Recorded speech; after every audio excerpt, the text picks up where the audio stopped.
In a world and time when so much is changing, there is still so much of our culture that has to be documented and kept alive.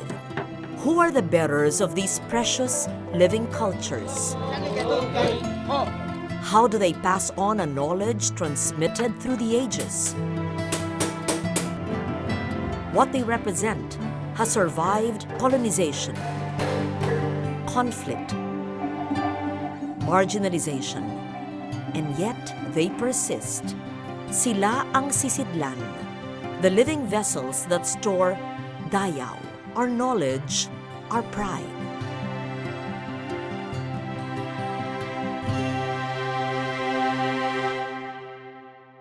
In the past 3 episodes of Dayaw Season 4, we've met the culture bearers, the Gawad Manlilikha ng Bayan awardees, 13 individuals who steadfastly clung to the highest standards of their culture and artistic traditions. Sisidlan is a word that best describes these vessels of tradition.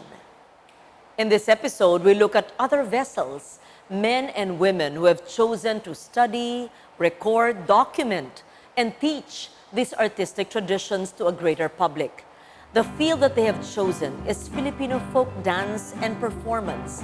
It is a difficult mission that they have chosen, but you will experience for yourselves their passion, their dedication, their all-consuming love for this aspect of our culture.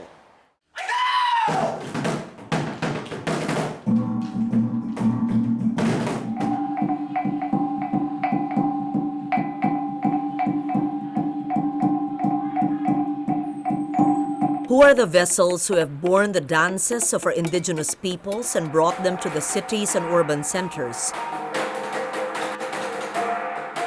teaching them to students and professionals? Our survey includes the performing groups that have been founded by the late national artists Ramon Arevalo Obusan, Francisca Reyes Aquino, and Lucrecia Reyes Urtula. Add to these visionaries the names of folk dance stalwarts Cora Inigo and Ligaya Amilbangsa. But their story is also the story of many young Filipinos who have chosen to go against the grain of popular culture, to learn about and yes, to keep alive the dances, rituals, chants, and even the philosophies of our indigenous peoples. And yet the question must be asked, in the transference of knowledge, in the translation of actual ritual into staged performance, is a true spirit lost? In a community, people perform from themselves. They do not perform for an audience. Otherwise, everybody, in a way, is a participant. But this is the nature of the dances in our community. For example, if you have a village ritual, the village ritual will involve dancing. The Subli of Batangas, this is done during, May, in honor of, the finding of the cross of Santa Elena, no? So this is a ritual that is devoted to, as a form of devotion to Saint Helene, no? To the cross, and it is actually not only dance, it's actually a ritual complete with mythical basis. It's music, chanting, because in our traditional communities, art is not separate, it's not divorced from ritual.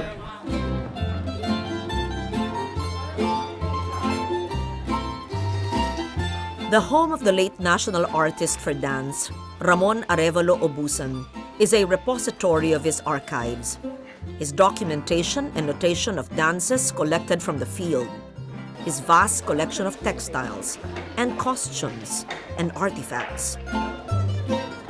Recently, as specified in his will, the Ramon Obusan Foundation has opened the house and the collections to scholars and researchers as ang Bahay ni Kuya.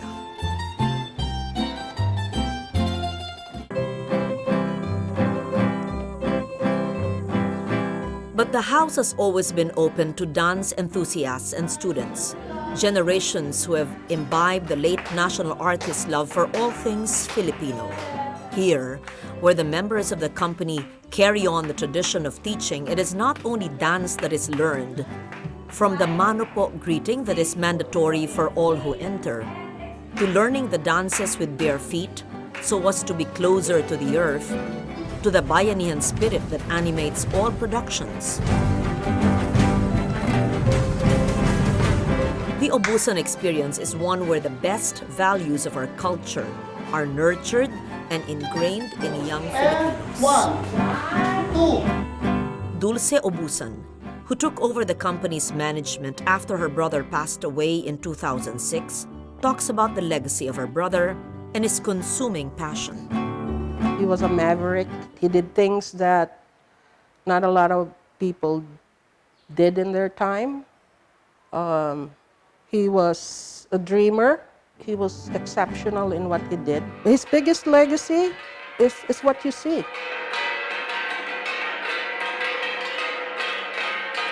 Anytime you see a dance performed that was researched by him, choreographed by him, it's the brand.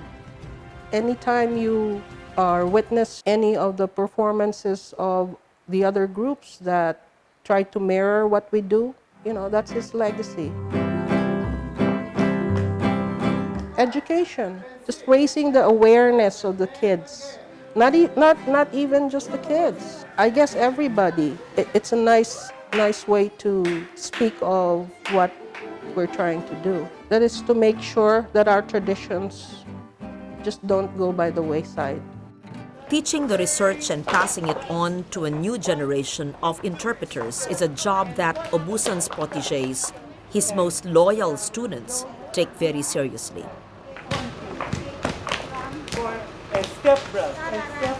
The work is, after all, more than just a methodology. It was a lifetime of experience learned firsthand from a master. Number one is discipline in terms of time. You have to know when to come on time. Yun ang number one training sa amin ni Kuya Mon that he really passed on. He calls for a rehearsal ng 9 o'clock. Dapat makarating ka bago mag-9. Second, discipline also sa pag-intindi sa sarili mong gamit. It's not just the dancing that he taught us. It's the preparation that matters sa kanya more than anything. The process that he does not only limit you to become a dancer. Slowly, nagiging costumistress ka. Nobody's indispensable. Kahit pa soloista ka, star dancer ka, if you consider yourself one, kung member ka ng core, ng dance, pero if you make a mistake o na meron kang nagawang foul during training or on or before the performance, talagang papalitan ka niya. Wala siyang pinipili. So, everybody has to stand by, everybody has to learn their position sa sayaw. Everybody should learn the dance para just in case na may papalitan, somebody would always be ready. Isa sa mga lessons na nakuha ko sa kanya is yung love your own, yung talagang pag Pilipino ka, yung dapat, yung correct yung pagkakakilala mo doon sa, not just as collective na Filipino, but yung mga tribo, is part of the training, not, hindi lang dance talaga, yung mga tribo, yung mga from the north, down to south, talagang, may mga pala sila differences kahit na collective na at Filipino. So, kilala mo na sila the way yung isa-isa po nilang line, pero then saka makikilala mo talaga the whole yung pagiging Pilipino mo po. We have a very rich history of traditions. Our culture is so diverse. Nowhere else around the region has a culture as beautiful as ours. And that's our job. It was Kuya's job to make sure na hindi mawala, hindi makalimutan.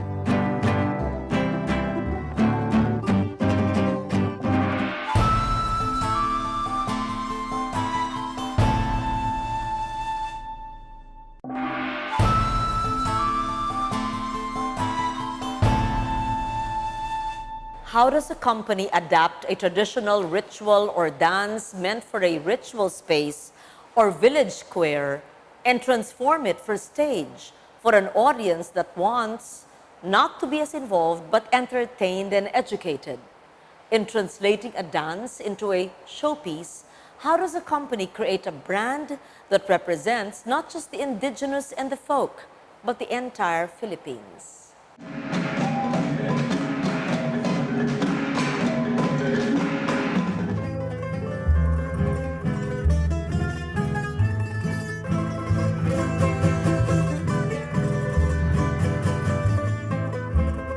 Francisca Tirona Benitez, the mother of Tita Helen, thought that there should be a real center that would go into full research.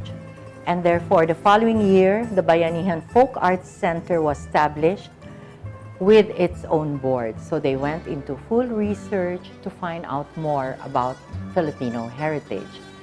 In 1958, they wanted to bring Filipino representation to the Brussels World's Fair. So Tita Helen at that time met with a lot of civic leaders and politicians to find out.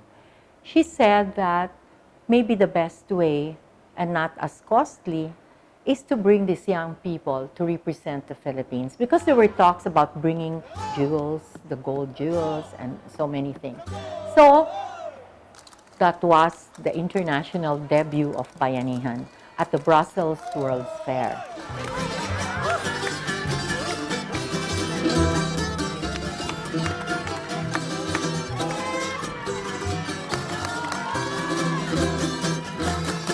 This was now called Bayanihan Dance Group. And it was really comprised by Filipino students, PWU students, both from PWU in Davao, because there's a Philippine Women's College in Davao, and PWU Manila. And they started to enjoy promoting Bayanihan.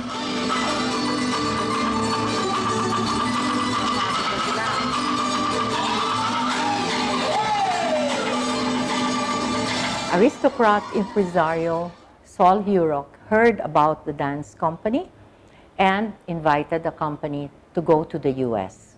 And that was the entry of Bayanihan to Broadway.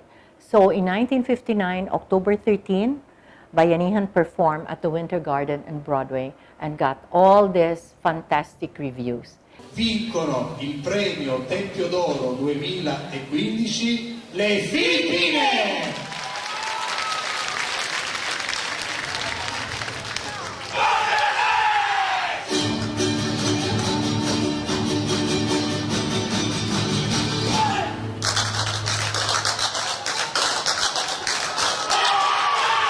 Now, with this new generation of directors, when we came in, we somehow did not stick to that kind of programming. We have our own idea of how we will present the Filipino program in a totally different manner, still keeping the essence of folk as started by the pioneers. In terms of technique, I think Bayanihan has retained the way it should be, except that, you know, it's the generation that changed. Unlike before, all is pa-cutie-cutie, you know, when you dance and all that. And then, when I took over, I noticed something, you know, the now generation is totally different, especially the millennials. They don't they're easily bored with what they're doing, so they love excitement and something which is very daring and thrilling in terms of dancing.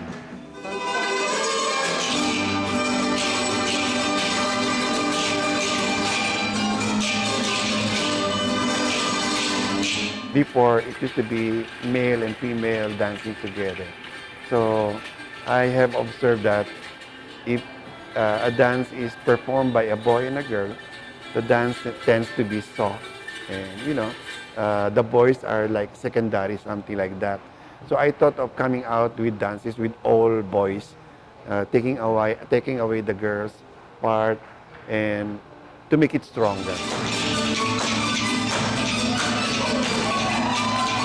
I started with mga martial arts and also like maglarating. I made it more brisk and more staccato. Unlike before that, it goes so. I took away the soft part, all very, very, very strong and brisky movement.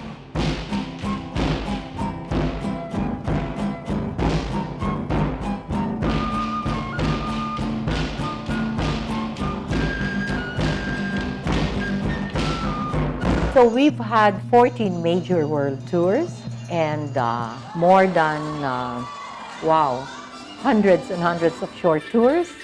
And then we have covered 6 continents, 77 cities. Beautiful experience in Bayanihan. And I think a lot of us then joined because we love to dance. And suddenly we realized that we were bringing with us something that was so beautiful, because suddenly you see standing ovations and acceptance of so many people.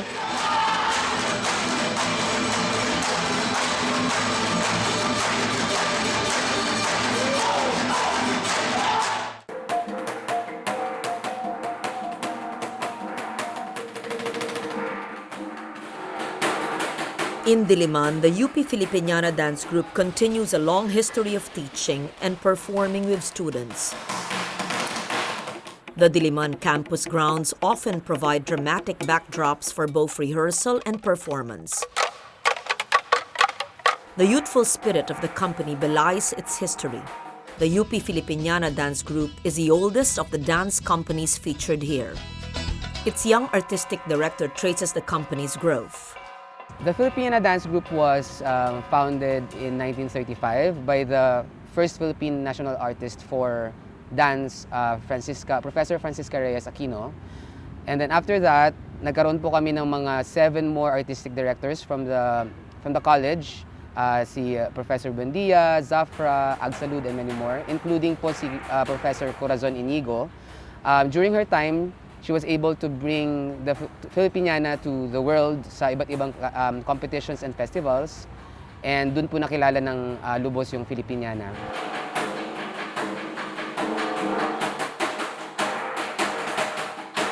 Filipiniana is a varsity group. So we are also called student athletes. But of course, we'd like to call ourselves student artists.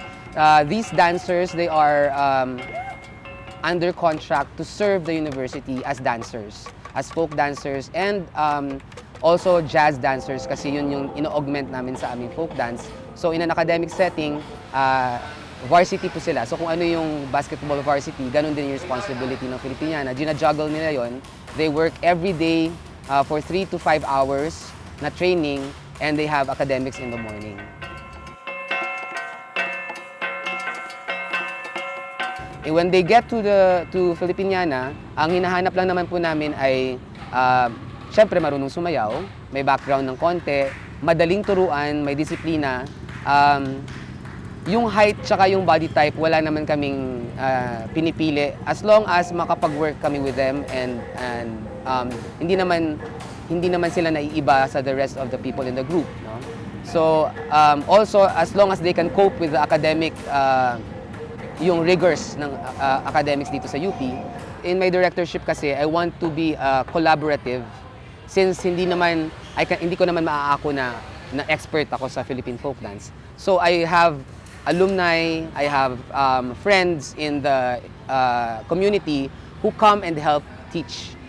They also impart different knowledge from their own learnings, and that's how we create a multifaceted individual when it comes to Philippine folk dancing.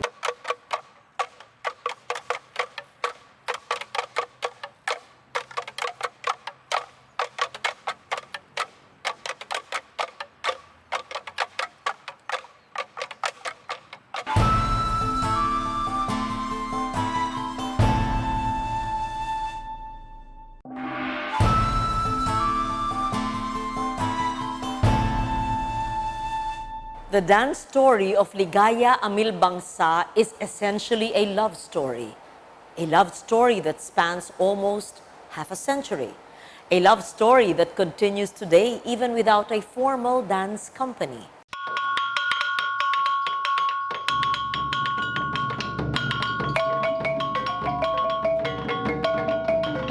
In 1969, I attended a big wedding in Olosulu, and I saw this lady, this young woman, perform pangalay. I was mesmerized. Galing. It was really different from what we call pangalay in Luzon, the ones that I sometimes see in cultural presentations in Manila.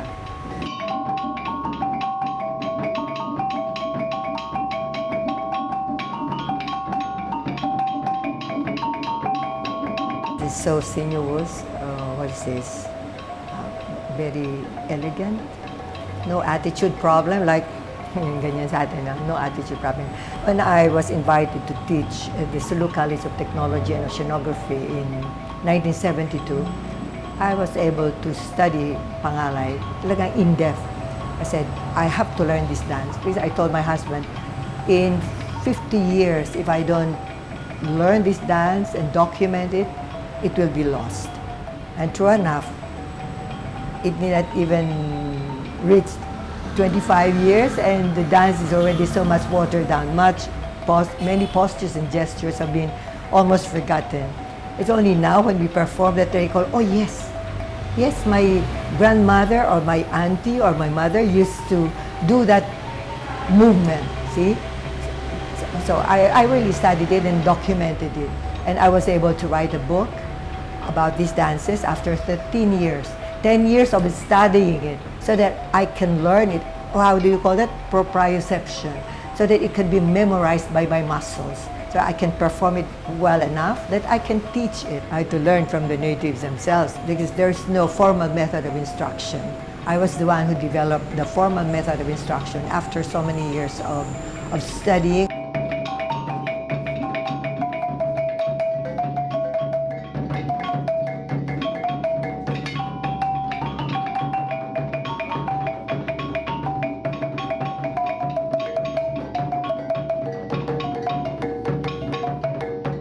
I think this is one solution to make it as authentic as possible. But of course, it's already really out of the context of the community. But still, you will show the communal context. Parang buhay Pinoy. How does the Filipino live in this part? No? So this is the aim of Emilia Wilbansa. And also, UP Filipiniana, to a certain extent, tries to contextualize the dances. Ramon Abusan is very contextual when it comes to the costuming.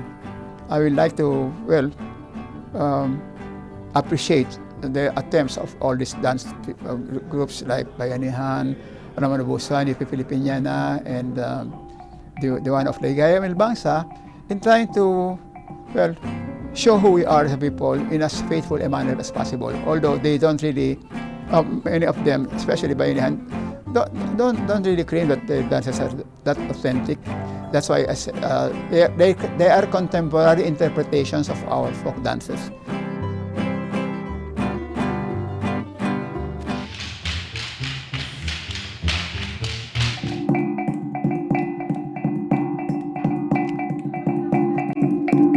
How wonderful it would be if all Filipinos could, at one point in their lives, be a part of a folk dance troupe and think of what could be imbibed.